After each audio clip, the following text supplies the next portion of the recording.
Hello good morning students. आज આપણે નવા ચેપ્ટરની શરૂઆત કરવા જઈ રહ્યા છીએ ભારતનું કર માળખું। આપણે બધા જાણીએ છીએ કે સરકારની આવકના ત્રણ સાધનો છે।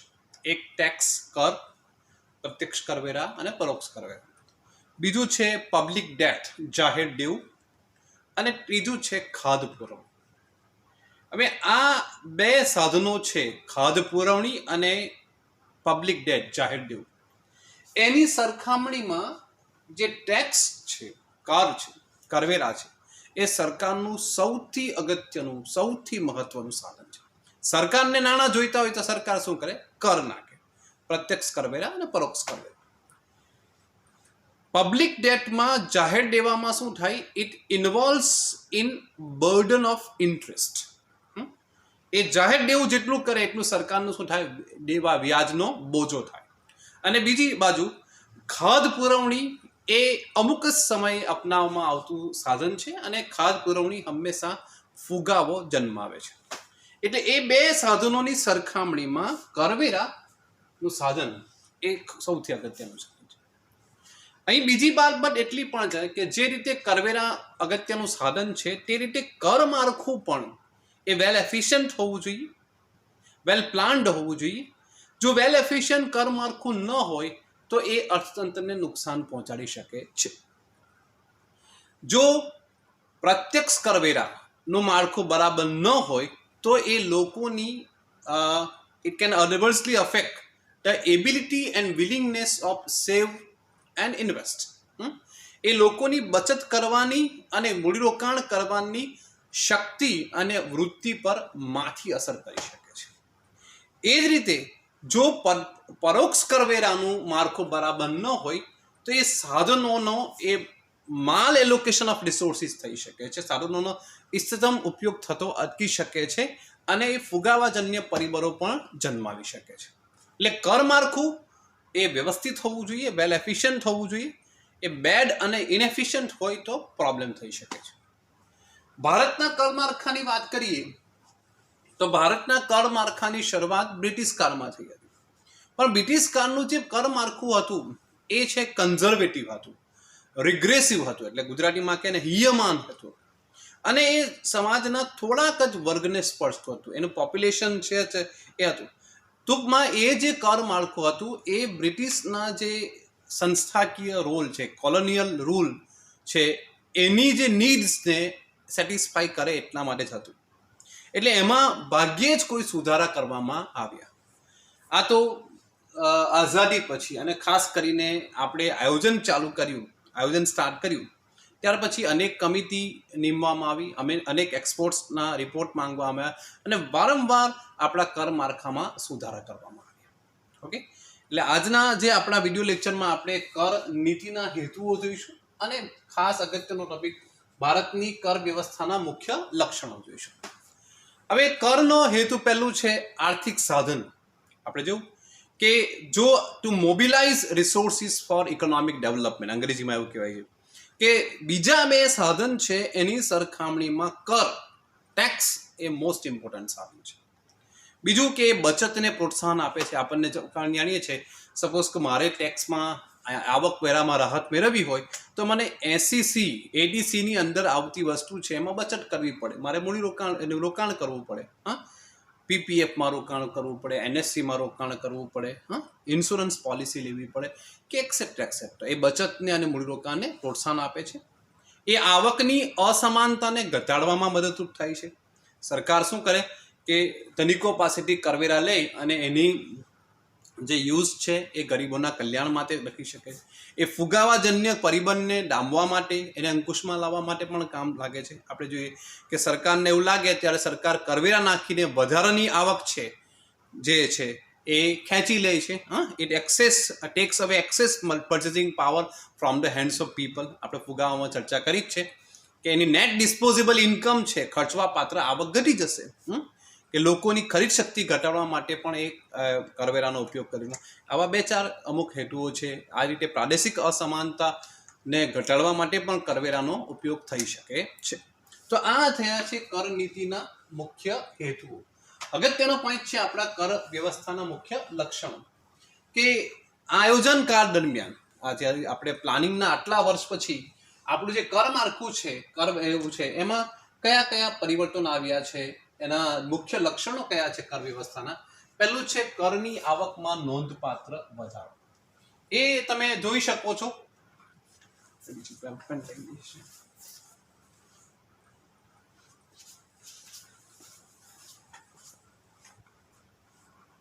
કે 1951 આપણી જે કરવેરાની આવક છે એ કેટલી હતી? 357 કરોડ હતી, જે 2016-17 વધીને 10,28,792 કરોડ થઈ અને 2017-18 માટે આટલી 12,27,014 કરોડ રૂપિયા જેટલી અંદાજવામાં આવી છે.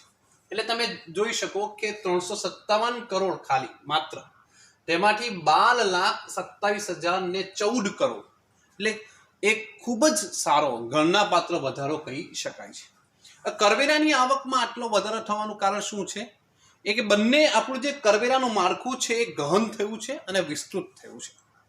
આપણે નવા કરવેરા નાખ્યા છે અને જે કરવેરાનો દર છે એમાં વધારો કર્યો છે. ઓકે, એ પ્રત્યક્ષ કરવેરા હોય કે પરોક્ષ કરવેરા હોય, એ ગહન થયું છે અને કર માળખું વિસ્તૃત પણ થયું છે. બીજી બાજુ કે આપણે જેમ આયોજન કાળ દરમિયાન ઉત્પાદન વધ્યું, બચત વધી, મૂડીરોકાણ વધ્યું, એ બધાને કારણે પણ કરવેરાની આવકમાં વધારો થયો છે. સેકન્ડ, બિન કરવેરાની આવકમાં જે રીતે કરવેરાની આવકમાં વધારો છે તેમ બિન કરવેરાની આવકમાં પણ વધારો થયો છે. એ 1951 માત્ર 49 કરોડ હતું, જે વધીને 2016-17 3,34,777 કરોડ જેવા થયા છે. નોન ટેક્સ રેવન્યુ અંગ્રેજીમાં કહે, એમાં પણ સારો એવો વધારો થયો છે. કરની આવકનું અંદાજપત્રીય વધારો. આપણે આ ડેટા પરથી જ ખબર પડી જાય છે કે આપણા અંદાજપત્રમાં બિન કરવેરાના જે સાધનો છે, કે નાની બચતો છે, કે લોન છે, કે પ્રોવિડન્ટ ફંડ કે છે, એની સરખામણીમાં કરવેરાનું જે મહત્વ એ ખૂબ વધારે છે. એ કરવેરાની જે આવક છે એ 4 થી 6 ગણી વધારે છે બિન કરવેરાની આવક કરતા. અને એની સાથે એ ગવર્મેન્ટનું જે રેવન્યુ એક્સપેન્ડિચર છે એ લગભગ 80% જેટલું ફાઇનાન્સ કરવેરા દ્વારા કરવામાં આવે છે. થોડાક વર્ષોમાં એનું થોડી એવરેજ પેલું ઘટ્યું છે, કોન્ટ્રીબ્યુશન 80% કરતાં નીચે આવ્યું છે, પણ બિન કરવેરાની આવકની સરખામણીમાં કરવેરાની આવકનું અંદાજપત્રમાં ખૂબ વધારે મહત્વ છે. 4 to 6 times greater contribution than non-tax revenue એવું કહી શકાય.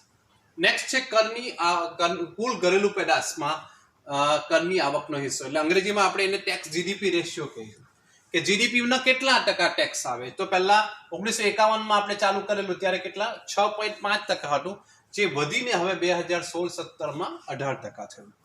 માત્ર એમાં કેન્દ્ર સરકાર અને રાજ્ય સરકારની બંનેની આવક છે. જો માત્ર કેન્દ્ર સરકારની હોય તો લગભગ 11-11.5% જેવું છે. હવે આમ એક રીતે બહુ સારો વધારો કહેવાય કે 6.5% થી વધીને 18% થયું છે.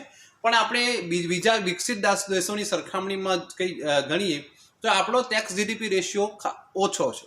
નેધરલેન્ડ જેવા કન્ટ્રી છે જેમાં 39% છે, યુએસ છે, યુકે છે, એમાં પણ 30% કરતાં વધારે જીડીપી ટેક્સ જીડીપી રેશિયો છે. એટલે આ દિશામાં હજુ વિચારવું રહ્યું કે આપણે કઈ રીતે આપણો ટેક્સ જીડીપી રેશિયો વધારી શકાય. નેક્સ્ટ છે કરની કુલ આવકમાં પ્રત્યક્ષ અને પરોક્ષ કરવેરાનો હિસ્સો. આ ખૂબ જ અગત્યનો ટોપિક છે. તમે જોયું કે ભારત દેશમાં એક સમયે પરોક્ષ કરવેરાનું પ્રાધાન્ય હતું. પરોક્ષ કરવેરા એટલા બધા કેમ કે આપણે જાણીએ છીએ કે ભારત દેશમાં એક તો બહુ જ ઓછા જૂજ લોકો ટેક્સ ભરે છે, ઇન્કમ ટેક્સ, આવકવેરા ભરે છે. અને પહેલા એટલી પરમિશન કંપનીઓને નહીં આપવામાં આવતી, એટલે કોર્પોરેટ ટેક્સ પણ ઓછો હતો. એટલે આપણી જે આકબારી જકાત, એક્સાઇઝ ડ્યુટી, કસ્ટમ ડ્યુટી એ પર વધારે આધાર રહેતો હતો. અને આપણે તમે જોઈ શકો 1977-71 આ રેશિયો કેટલો હતો? 79:21, એટલે 79:21. એટલે 79% જેટલી આવક એ પરોક્ષ કરવેરામાંથી આવતી હતી, જ્યારે પ્રત્યક્ષ કરવેરાનો ફાળો માત્ર 21% હતો. 1990-91 પરિસ્થિતિ વધારે ખરાબ થઈ. 84% જેટલી આવક ઇનડાયરેક્ટ ટેક્સની હતી અને માત્ર 16% જેટલી આવક એ ડાયરેક્ટ ટેક્સની હતી. તમને આગળ પણ ઘણીવાર મેં વિડીયો લેક્ચરમાં કીધું છે કે આપણે જે ભારતીય અર્થતંત્ર છે એને તમે બે વિભાગમાં ખાસ વહેંચી શકો, 1991 પહેલાંનું ભારત અને 1991 પછીનું ભારત. તમે આમાં પણ જોઈ શકશો કે એ જે લિબરલાઇઝેશન પોલિસી છે, એલબીજી મોડેલ છે, એનો કેટલો મોટો ઇમ્પેક્ટ છે. ડૉક્ટર મનમોહન સિંહ જ્યારે ફાઇનાન્સ મિનિસ્ટર હતા તો એમનું કેટલું મોટું કન્ટ્રીબ્યુશન છે તમે આ ડેટા પરથી પણ જોઈ શકો છો કે આ જે છે 1991 પછી આપણે જે લિબરલાઇઝેશન અપનાવ્યું, ઉદારીકરણ અપનાવ્યું, કસ્ટમ ડ્યુટી અને આયાત ડ્યુટી ઘટાડવામાં આવી, જ્યારે કંપનીઓને પરમિશન આપવામાં આવી, જેને કારણે કોર્પોરેટ ટેક્સમાં વધારો થયો અને 2006-07 આ રેશિયો આવ્યો 52.48%. એટલે 52% ઇનડાયરેક્ટ ટેક્સમાંથી, 48% ફાળો ડાયરેક્ટ ટેક્સનો.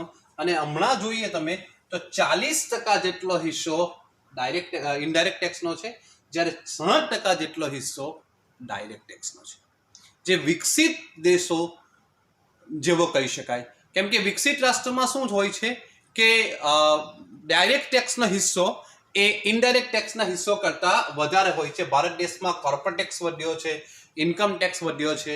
આ બધા કારણને લીધે આ ટેક્સ કુલ આવકમાં પ્રત્યક્ષ કરવેરાનું પ્રાધાન્ય વધ્યું છે, જે ડેવલપમેન્ટની થિયરી સાથે સુસંગત છે એમ કહી શકાય છે. નેક્સ્ટ છે કરવેરાના દરમાં ઘટાડાનું વલણ. આ પણ ખૂબ જ અગત્યનું થયું છે.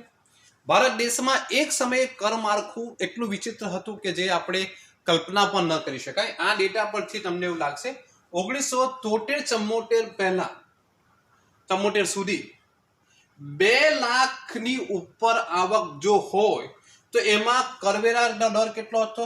97.75%. જસ્ટ કલ્પના કરો તમે, જો તમારી આવક વાર્ષિક 2 લાખ કરતાં વધુ હોય તો તમારે લગભગ 98% એ રકમ ટેક્સમાં આપવાની. વ્યક્તિ 100 રૂપિયા કમાતો હોય એમાંથી 98 રૂપિયા ટેક્સમાં આપવા પડે તો કર ચોરી ન કરે તો બીજું શું કરે? ઓકે, આ પરિસ્થિતિ હતી.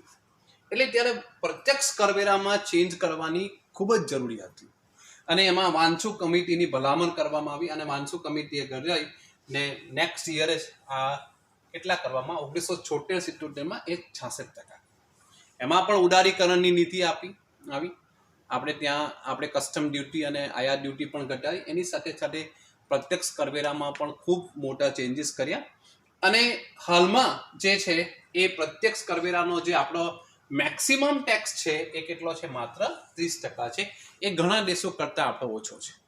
અને એમાં સ્લેબ બનાવી દીધા છે 5%, 20% અને 30%. તમે હમણાં ઇન્કમ ટેક્સનું ફોર્મ જોશો તો એમાં 2 પ્રકાર છે. એક ઓલ્ડ રિઝિમ છે અને ન્યૂ રિઝિમ છે.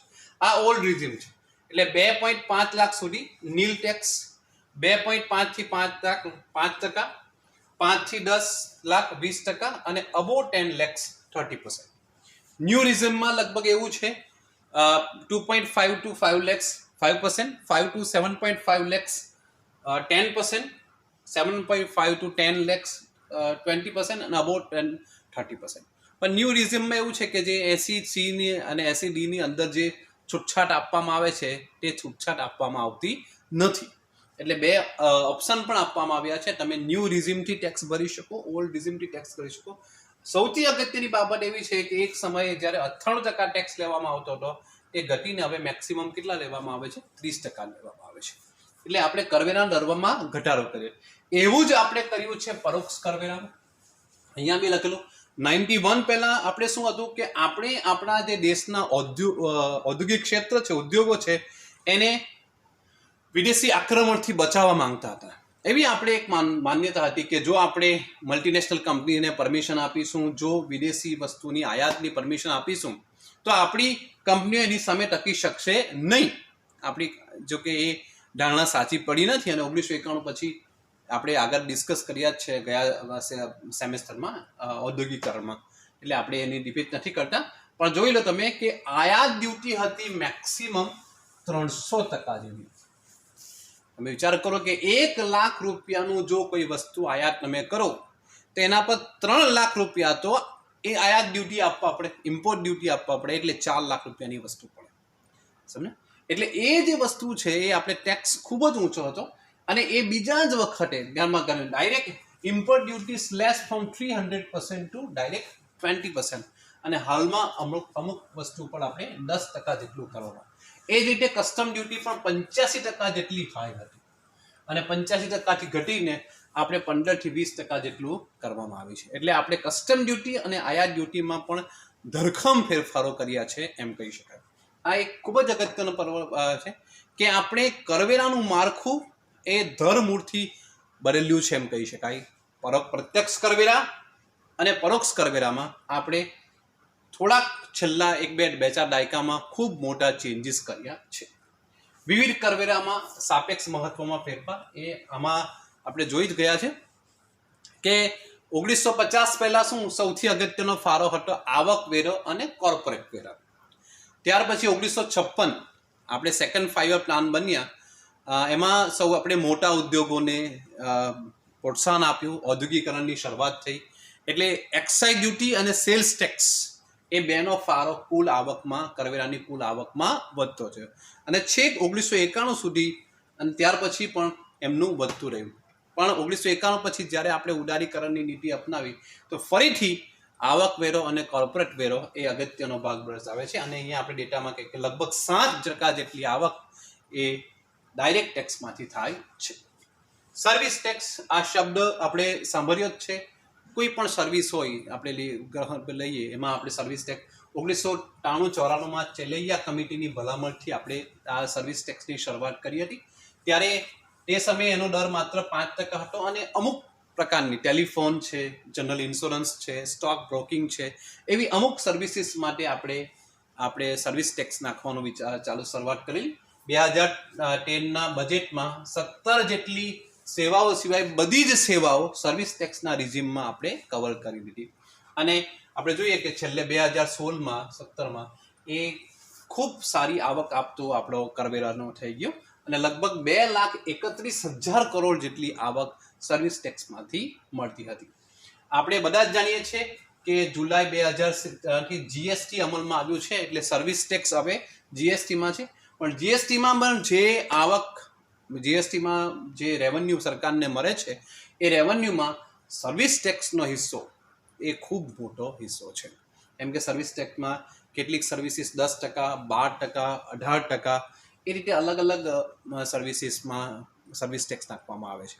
તો આ સર્વિસ ટેક્સનો હિસ્સો એ ખૂબ જ મોટો છે એમ કહી શકાય.